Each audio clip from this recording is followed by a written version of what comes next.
Hi friends, welcome to Yummy Cooking. இன்னைக்கு நம்ம Yummy Cookingல meal maker வச்சு ஒரு ஈஸியான ஸ்நாக் ரெசிபி எப்படி செய்யறதுன்னு பார்க்க போறோம். குழந்தைங்க ஸ்நாக்ஸ் கேட்கும்போது இந்த மாதிரி நீங்க ஈஸியா வீட்லயே செஞ்சு கொடுக்கலாம். இதை எப்படி செய்யறதுன்னு பார்க்கிறதுக்கு முன்னாடி நம்ம Yummy Cooking சேனலை சப்ஸ்கிரைப் பண்ணிக்கோங்க. கூடவே பெல் பட்டனை கிளிக் பண்ணிக்கோங்க. சோயா ஜங்க் ஃப்ரை செய்யறதுக்கு நான் 2 கப் சோயா எடுத்திருக்கேன். தண்ணி நல்லா சூடானதும் இதில் 2 கப் சோயாவை சேர்த்துட்டு கொஞ்சமாக உப்பு சேர்த்துட்டு நல்லா கலந்து விட்டுக்கோங்க. நல்லா கலந்து விட்டுட்டு இதை மூடி போட்டு 5 நிமிஷம் விட்டுடுங்க. அப்போதான் நமக்கு சோயா நல்லா வெந்து சாஃப்டாக கிடைக்கும். 5 நிமிஷம் ஆயிடுச்சு. இப்போ ஓப்பன் பண்ணி பார்க்கலாம். இப்போ பாருங்க, சோயா நல்லா வெந்து சாஃப்டாக வந்திருக்கு. இப்போ இதை ஃபில்டர் பண்ணிட்டு நார்மல் வாட்டர் ஊற்றி ஆற விட்டுடுங்க. ஆறுனதும் இதில் தண்ணி இல்லாமல் நல்லா பிழிஞ்சிட்டு ஒரு மிக்சிங் பவுலுக்கு மாற்றி வச்சுக்கோங்க. இப்போ இதில் 2 முட்டை சேர்த்துக்கோங்க.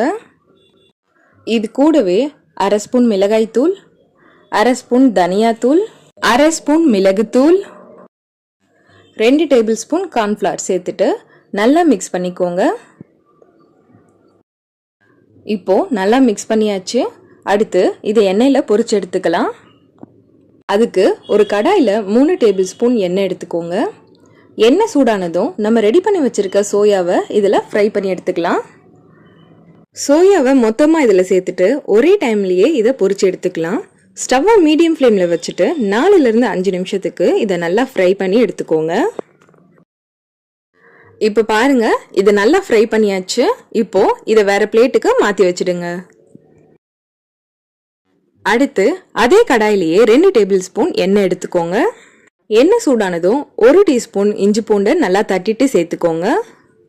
இஞ்சி பூண்டோட பச்சை ஸ்மெல் போகிற வரைக்கும் இதை நல்லா வதக்கிக்கோங்க. அடுத்து 2 பெரிய சைஸ் வெங்காயத்தை கட் பண்ணிட்டு சேர்த்துக்கோங்க. வெங்காயத்தை நல்லா வதக்கிக்கோங்க. இப்போ பார்த்தீங்கன்னா வெங்காயம் நல்லா வதங்கி கலர் மாறி வந்துடுச்சு. அடுத்து இதில் 2 தக்காளியை கட் பண்ணிட்டு சேர்த்துக்கோங்க. தக்காளியை நல்லா வதக்கிக்கோங்க. இப்போ பாருங்க, தக்காளி நல்லா வதங்கி சாஃப்ட் ஆயிடுச்சு. அடுத்து இதில் மசாலாலாம் சேர்த்துடலாம். 1/2 ஸ்பூன் மிளகாய் தூள் சேர்த்துக்கோங்க, 1/2 ஸ்பூன் தனியாத்தூள், 1/4 ஸ்பூன் கரம் மசாலா, 1/4 ஸ்பூன் மஞ்சள் தூள் சேர்த்துட்டு தேவையான அளவுக்கு உப்பு சேர்த்துக்கோங்க. நம்ம மீல் மேக்கரில் ஆல்ரெடி உப்பு சேர்த்துருக்கிறதால இப்போ தேவையான அளவுக்கு மட்டும் உப்பு சேர்த்துக்கோங்க. இப்போ மசாலாவோட ஸ்மெல் போகிற வரைக்கும் ஸ்டவ்வை மீடியம் ஃப்ளேமில் வச்சுட்டு நல்லா வதக்கிக்கோங்க. அடுத்து இதில் 1/4 டம்ளர் தண்ணி சேர்த்துட்டு நல்லா மிக்ஸ் பண்ணி விட்டுட்டு ஸ்டவ்வை லோ ஃப்ளேமில் வச்சு 2 நிமிஷத்துக்கு கொதிக்க விட்டுடுங்க. 2 நிமிஷம் ஆயிடுச்சு. இப்போ நம்ம ஃப்ரை பண்ணி வச்சிருக்க சோயாவை இதில் சேர்த்துட்டு நல்லா கலந்து விட்டுக்கோங்க.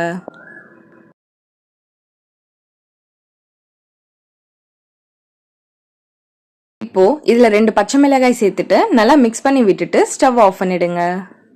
நம்ம சோயா ஃப்ரை சூப்பராக ரெடி ஆயிடுச்சு. இதே மாதிரி நீங்களும் வீட்டில் ட்ரை பண்ணி பாருங்க, ரொம்ப டேஸ்டா இருக்கும்.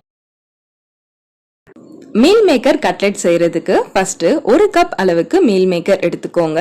இதுல தண்ணியை நல்லா சுட வச்சுட்டு சேர்த்துக்கோங்க. இப்போ இதுல கொஞ்சமா உப்பு சேர்த்துட்டு நல்லா கலந்து விட்டுட்டு மூடி போட்டு 20 நிமிஷம் ஊற வச்சிடுங்க. 20 மினிட்ஸ் ஆயிருக்கு. இப்போ பாருங்க, இது நல்லா ஊறி வந்துடுச்சு. இப்போ இதை தண்ணி இல்லாம நல்லா பிழிஞ்சிட்டு ஒரு மிக்ஸி ஜாருக்கு மாத்திக்கோங்க.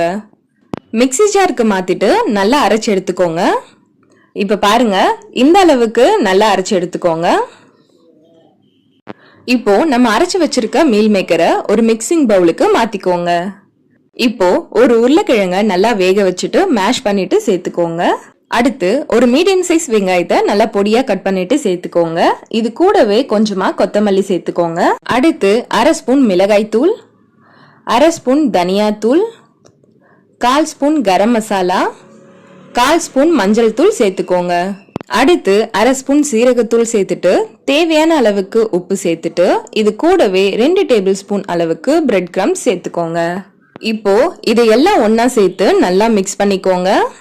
குழந்தைங்க ஈவினிங் டைம்ல ஸ்நாக்ஸ் கேட்கும்போது இதை நீங்க ஈஸியா செஞ்சு கொடுக்கலாம். இப்போ பாருங்க, இதை நல்லா மிக்ஸ் பண்ணியாச்சு. அடுத்து இதை சின்ன சின்ன பால்ஸா எடுத்து உங்களுக்கு எந்த ஷேப் வேணுமோ அதுக்கேற்ற மாதிரி நீங்க பண்ணிக்கோங்க. இப்போ இதை இந்த மாதிரி தட்டிட்டு நல்லா டைட்டா சைட்ல எந்த ஓப்பனும் இல்லாம ஷேப் பண்ணிக்கோங்க. இதே மாதிரி ஃபுல்லா ரெடி பண்ணிட்டு ஒரு பிளேட்டுக்கு மாத்தி வச்சுக்கோங்க. அடுத்து ஒரு பவுல்ல 2 டேபிள் ஸ்பூன் கார்ன்ஃப்ளவர் எடுத்துக்கோங்க. 2 டேபிள் ஸ்பூன் மைதா எடுத்துக்கோங்க.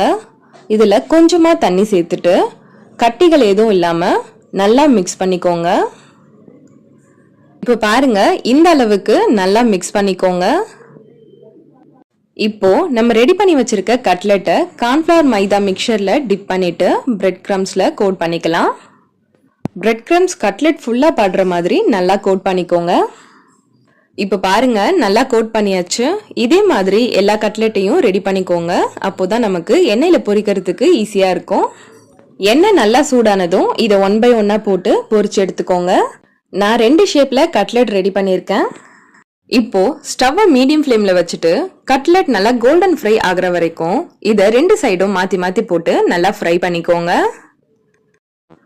இப்ப பாருங்க, கட்லெட் 2 சைடும் நல்லா கோல்டன் ஃப்ரை ஆயிடுச்சு. இப்போ இதை நம்ம வெளியே எடுத்துடலாம். இப்போ நம்ம மீல் மேக்கர் கட்லெட் சூப்பரா ரெடி ஆயிடுச்சு. இதே மாதிரி நீங்களும் வீட்ல ட்ரை பண்ணி பாருங்க.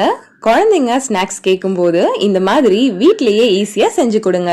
ஓகே ஃப்ரெண்ட்ஸ், உங்களுக்கு இந்த மீல் மேக்கர் கட்லெட் பிடிச்சிருந்தா நம்ம யம்மி குக்கிங் சேனலை சப்ஸ்கிரைப் பண்ணுங்க, லைக் பண்ணுங்க, ஷேர் பண்ணுங்க. அண்ட் நீங்க ட்ரை பண்ணி பார்த்துட்டு எப்படி இருந்ததுன்னு கமெண்ட் பண்ணுங்க.